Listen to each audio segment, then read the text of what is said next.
Good morning, Jai Shri Krishna, dear students. In last lecture, we are talking about decision making. Decision making વિશે આપણે discuss કરેલી હતી. In advantage of accounting.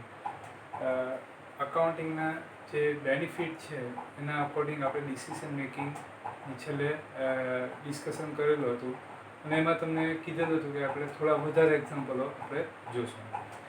તો જે આપણે accounts લખીએ છીએ, બધા ટ્રાન્ઝેક્શનોની એન્ટ્રી કરીએ છીએ, એ આપણને ડિસિઝન લેવા માટે પણ યુઝફુલ થશે.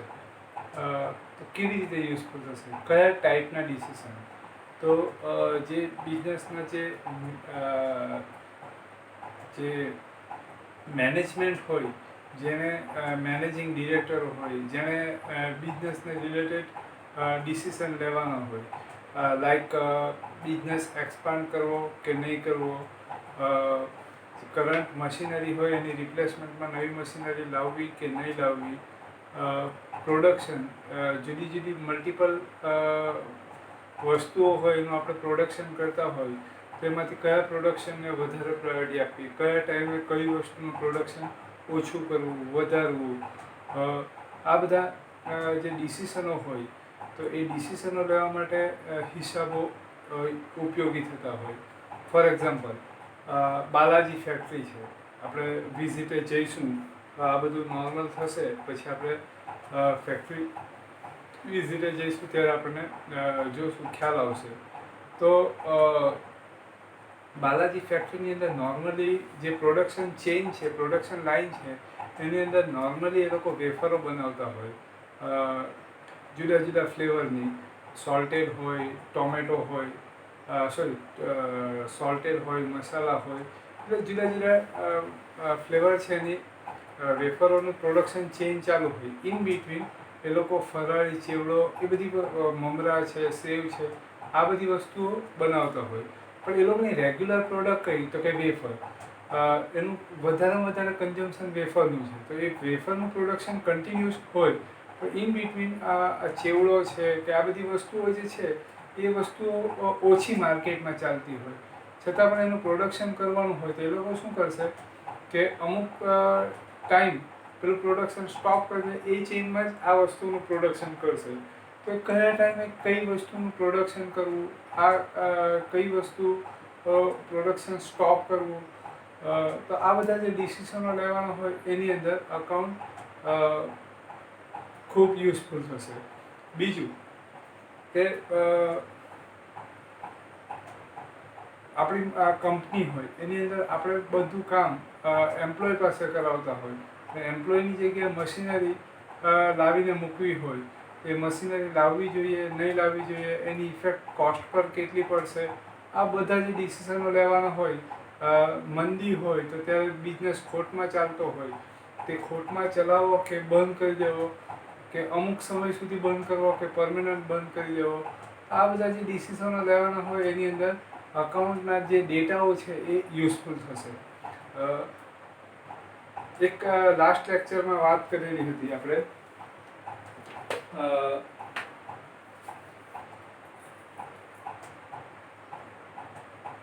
ફોરેનથી આપણે જે પ્રોડક્શન કરતા હોય એનો ઓર્ડર આવે તો એ ઓર્ડર આપણે એક્સેપ્ટ કરવો કે નહીં કરવો, કરવો તો કઈ પ્રાઇઝે એક્સેપ્ટ કરવો, આવા જે બધા ડિસિઝનો જે લેવાના હોય તો એ ડિસિઝનો લેવા માટે અકાઉન્ટ ખૂબ યુઝફુલ થશે.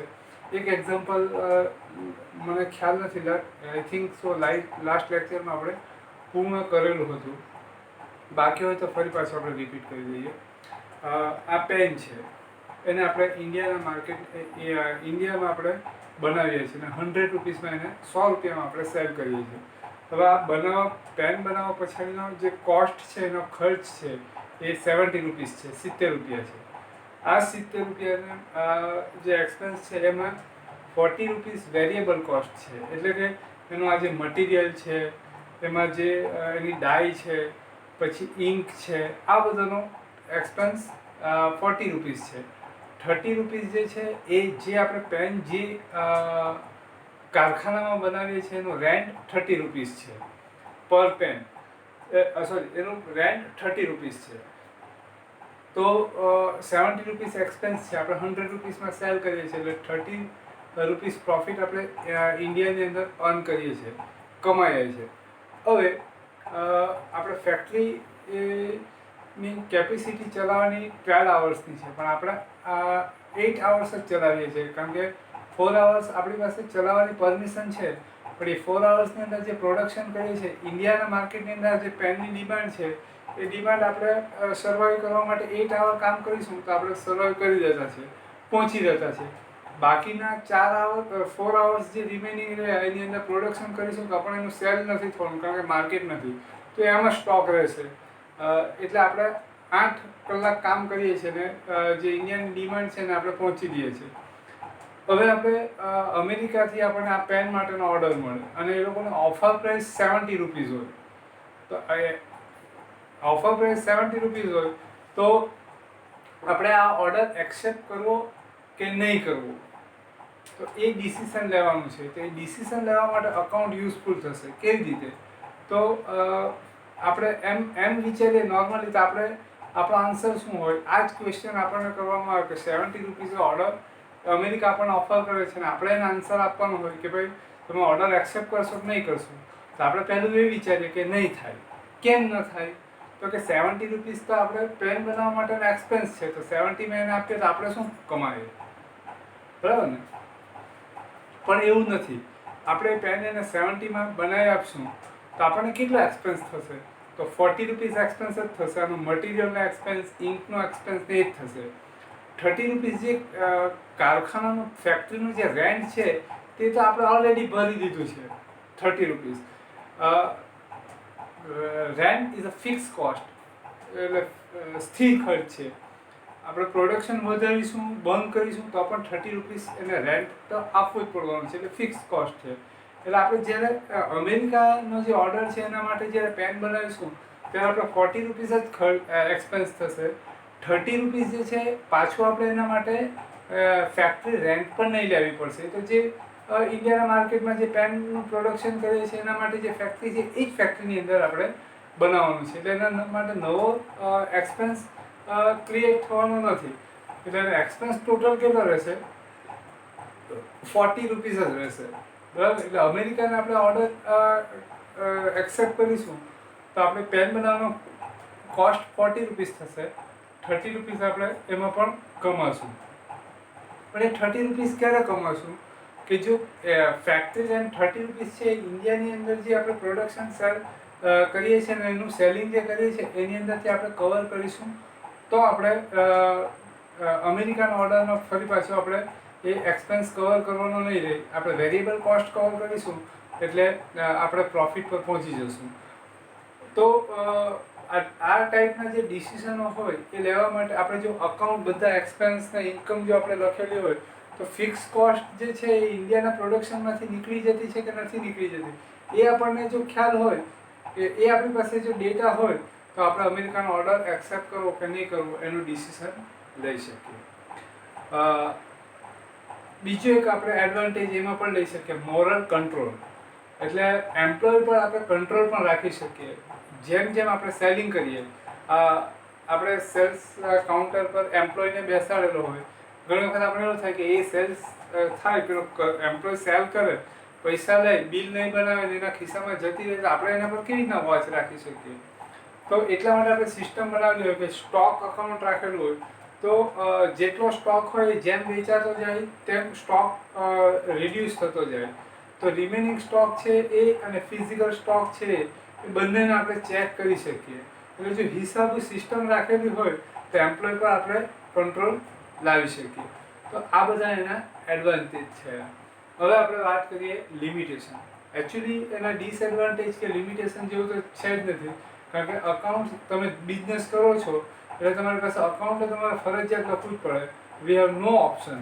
આપણી પાસે કોઈ ઓપ્શન નથી કે અકાઉન્ટ લખ્યા વગર આપણે બિઝનેસ કરી શકીએ. અકાઉન્ટ લખ્યા વગર આપણે બિઝનેસ કરવા જઈએ તો એક દાડો તો ધંધો બંધ કરવાનો વારો આવે.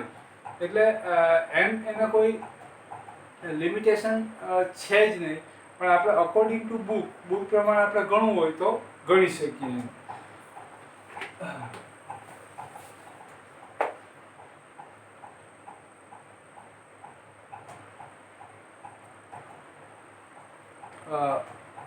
first limitation, non-financial transaction. In accounting, those transactions are recorded, the value of which can be measured in terms of money. એટલે આપણે અકાઉન્ટિંગની અંદર જેટલા પણ ટ્રાન્ઝેક્શનોની એન્ટ્રી કરીએ છીએ એ મનીની અંદર જેનું મેઝર થતું હોય એવા જ ટ્રાન્ઝેક્શનની એન્ટ્રી કરીએ છીએ. જે ટ્રાન્ઝેક્શનનું મનીની અંદર મેઝર થતું નથી એવા ટ્રાન્ઝેક્શનની આપણે એન્ટ્રી કરતા નથી. એકચ્યુઅલી એવું અકાઉન્ટ એવું એ બેઝિસ પર છે કે મનીને જે ટ્રાન્ઝેક્શનનું મનીમાં મેઝર થતું હોય એની જ એન્ટ્રી કરવી, કારણ કે એ જ પ્રોફિટ કે લોસ બતાવશે. જે મનીની અંદર જેનું મેઝર થતું નથી એટલે કે નોન ઇકોનોમિક ટ્રાન્ઝેક્શન છે એની એન્ટ્રી થતી નથી. એકચ્યુઅલી એવા ટ્રાન્ઝેક્શન પણ બિઝનેસ પર ઇફેક્ટ કરતા હોય. ફોર એક્ઝામ્પલ, કોઈ એમ્પ્લોય હોય, એ એમ્પ્લોયની જે એબિલિટી હોય એના પર જ બિઝનેસ પ્રોફિટ કરતો હોય. બરાબર, એ એમ્પ્લોય જે ધારો કે જોબ છોડીને જતી રહી તો એની જગ્યાએ આપણે બીજો લાવીને મૂકી દઈએ, પણ એ જે એની જે સેલ કરવાની જે આર્ટ કે એ જે હતું એ બીજાનામાં ન હોય તો એનાથી આપણને લોસ થતો હોય તો એવા લોસની આપણે કોઈ એન્ટ્રી કરતા નથી. Okay, purchase, cell of material, purchase, cell of asset et cetera.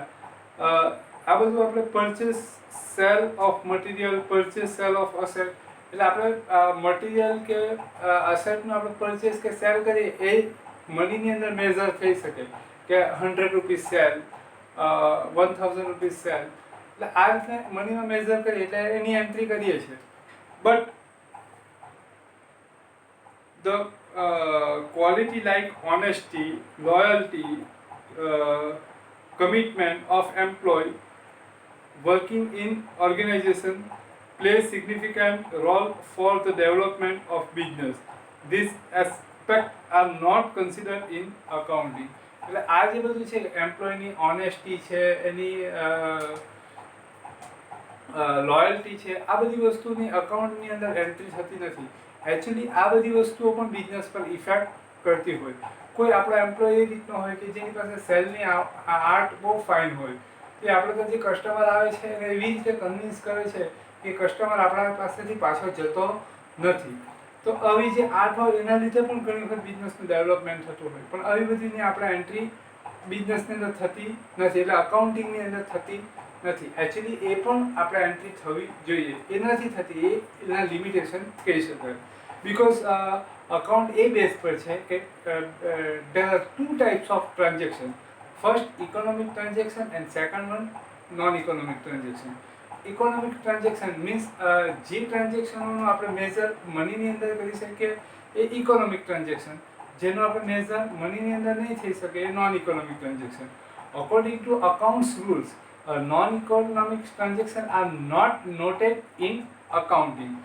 Non economic ટ્રાન્ઝેક્શનની કોઈ પણ જગ્યાએ એન્ટ્રી થતી નથી, ઓનલી ઇકોનોમિક ટ્રાન્ઝેક્શનની જ એન્ટ્રી થાય છે. હવે એકચ્યુઅલી એમ્પ્લોઈઝ ઓનેસ્ટી, હવે એમ્પ્લોયની જે ઓનેસ્ટી છે એને આપણે મનીની અંદર મેઝર નહીં કરી શકીએ, મનીની અંદર મેઝર નહીં થાય એટલે અકાઉન્ટિંગની અંદર એન્ટ્રી એની નહીં થતી હોય. બરાબર, એકચ્યુઅલી એમ્પ્લોયની ઓનેસ્ટી હોય એના લીધે પણ આપણને પ્રોફિટ થતો હોય. બરાબર, તો એની એન્ટ્રી થતી નથી અકોર્ડિંગ ટુ બેઝિક રૂલ્સ.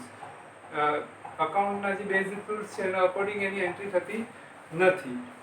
તો આને આપણે એક લિમિટેશન ગણી શકીએ. Stable value of money, actually account જે લખાય એ વાઉચર એટલે કે જે બિલ્સ હોય એના અકોર્ડિંગ લખાય. બરાબર, હવે માની લઈએ આપણે કે બિફોર 15 or 20 years, 15-20 વર્ષ પહેલાં કોઈ આપણે અસેટ પરચેસ કરેલી હોય, ફોર એક્ઝામ્પલ લેન્ડ, તો 15-20 વર્ષ પહેલાં લેન્ડનું જે અત્યારે જે માર્કેટ છે એના કરતાં બિફોર 15 or 20 years, 15-20 વર્ષ પહેલાં એનું માર્કેટ બહુ ઓછું હતું. એટલે કે દેશી ભાષામાં કહેવાય 15-20 વર્ષ પહેલાં લાખ રૂપિયાની જમીન મળતી હતી, આજે કરોડ રૂપિયા થઈ ગયા. તો 15-20 વર્ષ પહેલાં જે લાખ રૂપિયાની જમીન મળતી હતી તો એના જે દસ્તાવેજ છે એના અકોર્ડિંગ આપણે બેલેન્સ શીટની અંદર જે અસેટ લખીએ, ફાઇનલ અકાઉન્ટ બનાવીએ ત્યારે બેલેન્સ શીટની અંદર જે અસેટની વેલ્યુ લખીએ 1 લાખ રૂપિયા લખીએ, એ ત્યારથી 1 લાખ રૂપિયા આપણે લખાતી આવે. ઓકે, ઇન્ફ્લુએશન, અકોર્ડિંગ ટુ ઇન્ફ્લુએશન, ઇન્ફ્લુએશન એટલે કે ફુગાવો, એના અકોર્ડિંગ આજે આપણે એની વેલ્યુ ઘણી બધી વધી ગઈ હોય. 10 કરોડ થઈ ગઈ હોય, 1 લાખની જમીન જે હોય એને 10 કરોડ થઈ ગયા હોય, તો બેલેન્સ શીટની અંદર જે ઓલ્ડ જે અમાઉન્ટ હોય એ જ ડિસ્ક્રાઇબ કરવામાં આવે. એકચ્યુઅલ વેલ્યુ એની ડિસ્ક્રાઇબ થતી નથી, કારણ કે હિસાબો જે લખવામાં આવતા હોય, અકાઉન્ટ જે લખવામાં આવતું હોય, બિલના અકોર્ડિંગ લખવામાં આવતું હોય. અને બિલ જે અમાઉન્ટે પરચેસ કે સેલ થયેલું હોય એ જ અમાઉન્ટ એની રિયલ અમાઉન્ટ ગણાતી હોય. બરાબર. એકચ્યુઅલી માર્કેટ વેલ્યુ અને જે બુક વેલ્યુ એટલે આપણે જે એન્ટ્રી કરીએ એ વચ્ચે માસ ડિફરન્સ હોય, તો એની કોઈ બી એન્ટ્રી અકાઉન્ટની અંદર થતી નથી. એટલે એકચ્યુઅલી જે ઇકોનોમિક સ્ટેટસ જે બતાવવું જોઈએ એ ઘણી વખત બેલેન્સ શીટ જે બતાવે એનાથી રિયાલિટી ઘણી બધી અલગ હોય. કારણ કે આપણે જોયું હતું કે ઇકોનોમિક સ્ટેટસનું મેજર શું, તો અસેટ ને લાયબિલિટી. અસેટ મોર દેન લાયબિલિટી, તો બિઝનેસનું સ્ટેટસ ગુડ છે. લાયબિલિટી મોર દેન અસેટ, એની બિઝનેસની ઇકોનોમિક સ્ટેટસ એનું ડાઉન છે. ઓકે, તો અહીંયા accounting assume the value of money is stable and asset was purchased before 5 years for 50,000. If replacement is required to be done, then in this case more than 50,000 has to be paid to acquire same type of asset due to inflation. એટલે આ બીજો એક example છે કે 10 વર્ષ પહેલા આપણે 50,000 નું મશીન પરચેસ કરેલું હોય, એની 5 વર્ષની લાઈફ હોય, આફ્ટર 5 વર્ષ જ્યારે એની જગ્યાએ બીજી પાસે સેમ અસેટ પરચેસ કરવાની હોય, તો અકાઉન્ટિંગ સિસ્ટમ એવું બતાવે કે 5 વર્ષ પછી પણ 50,000 ની અસેટ તમને મળશે. અકોર્ડિંગ ટુ ઇન્ફ્લેશન 5 વર્ષ પછી એની કિંમત બદલાઈ ગયેલી હોય, વધી પણ ગયેલી હોય, ઘટી પણ ગયેલી હોય, એવું બની શકે, જે અહીંયા બતાવતું નથી. એટલે આ પણ એક લિમિટેશન ગણી શકાય.